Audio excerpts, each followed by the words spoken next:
চলে এসেছি আমারও ছাদ বাগানে। দেখো কত খারকোল পাতা হয়েছে। অনেকে আবার এটাকে ঘ্যাটকোল পাতাও বলে থাকেন।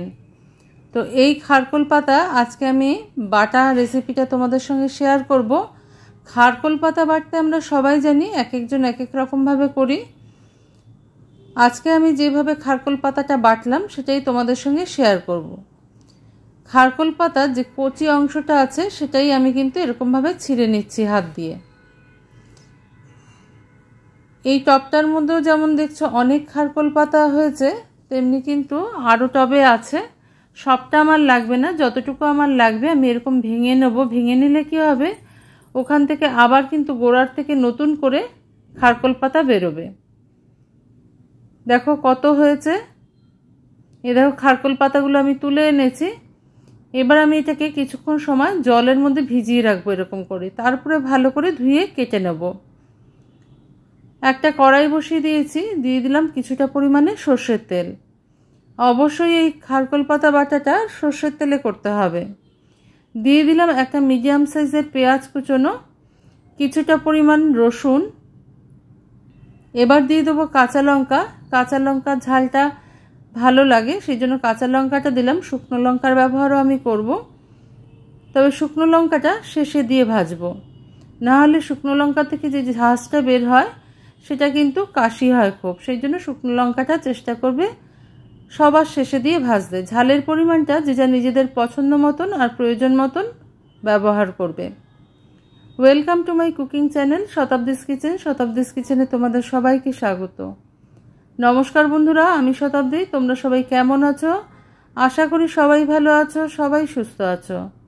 এবার ধুয়ে কেটে পরিষ্কার করে রাখা খারকোল পাতাটা আমি এর মধ্যে দিয়ে দিলাম।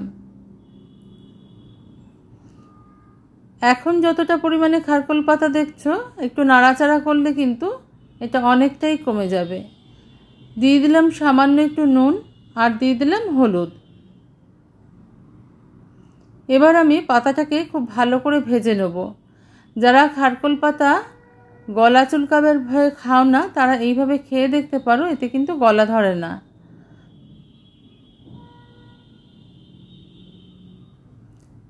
বেশ কিছুক্ষণ সময় হাতে নিয়ে এটাকে ভেজে নেব। খুব বেশি সময় লাগে না ভাজতে, কচি পাতা, একদম নরম পাতা, সেই জন্য দেখো এরকম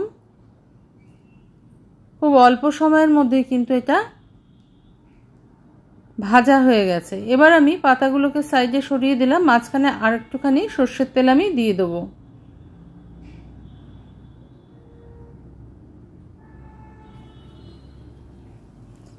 কিছুটা পরিমাণ চিংড়ি মাছ নিয়ে নিয়েছি, ধুয়ে পরিষ্কার করে নুন হলুদ মাখিয়ে নিলাম। এবার এই নুন হলুদ মাখানো চিংড়ি মাছটা আমি এই তেলের মধ্যে দিয়ে ভেজে নেব। চাইলে তোমরা কাজটা আগেও করতে পারো, কিন্তু তাতে চিংড়ি মাছটা শক্ত হয়ে যায় বলে আমি পরে যোগ করলাম চিংড়ি মাছটা। এবার চিংড়ি মাছটাও খুব ভালো করে ভেজে নেব এই খারকোল পাতার সাথেই। চিংড়ি মাছ ভাজতে বেশি সময় লাগে না, কিছুক্ষণ সময় ভাজলে যখন এটা গুটিয়ে যায় তখন কিন্তু এটা ভাজা হয়ে যায়। আমি আমার শাকের পরিমাণ অনুযায়ী চিংড়ি মাছ ব্যবহার করেছি, তোমরা তোমাদের শাকের পরিমাণ অনুযায়ী চিংড়ি মাছটা ব্যবহার করবে। আমি সামান্য আর একটু তেল দিয়ে দিলাম, মনে হলো তেলটা একটু কম হয়েছে, সেই জন্য। এবার ভালো করে নাড়াচাড়া করে চিংড়ি মাছের সাথেও আমি শাকটাকে ভালো করে ভেজে নেব। এইভাবে যদি কখনো চিংড়ি মাছ দিয়ে খারকোল পাতা বাটা না খেয়ে থাকো, একবার অবশ্যই খেয়ে দেখবে, এটা খেতে কিন্তু অসাধারণ হয়।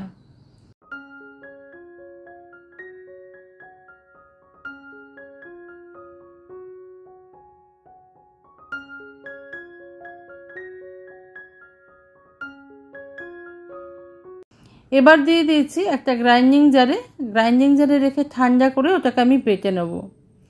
কড়াইটার মধ্যে আবারও কিছুটা পরিমাণ সর্ষের তেল আর কালো জিরা আমি ফোড়ন হিসেবে দিয়ে দিলাম। দেখো কালো জিরাটা খুব ভালো করে ভেজে নেব। যখন একটা সুন্দর গন্ধ বার হবে কালো জিরাটা ভাজার থেকে, তখন আমি এই পেস্টটা খারকোল পাতা দিয়ে দেবো।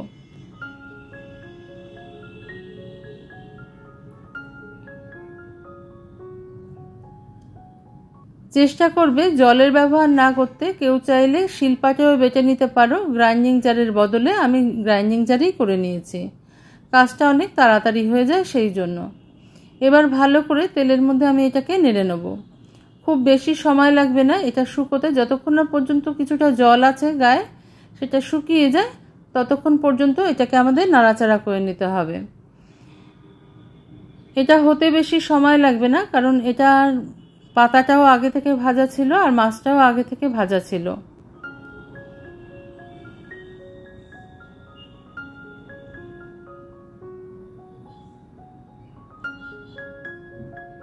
এবার আমি এর মধ্যে যোগ করে দেবো সামান্য একটু পরিমাণে চিনি।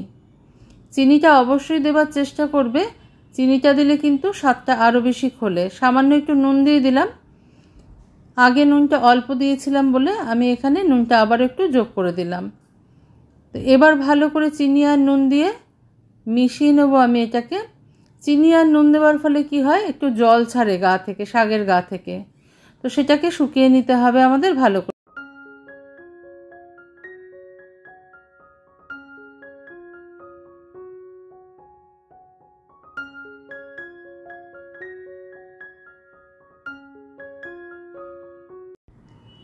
একবার এইভাবে চিংড়ি মাছ দিয়ে খারকোল পাতা বাটা খেয়ে দেখবে, এটা খেতে কিন্তু খুব সুন্দর হয়।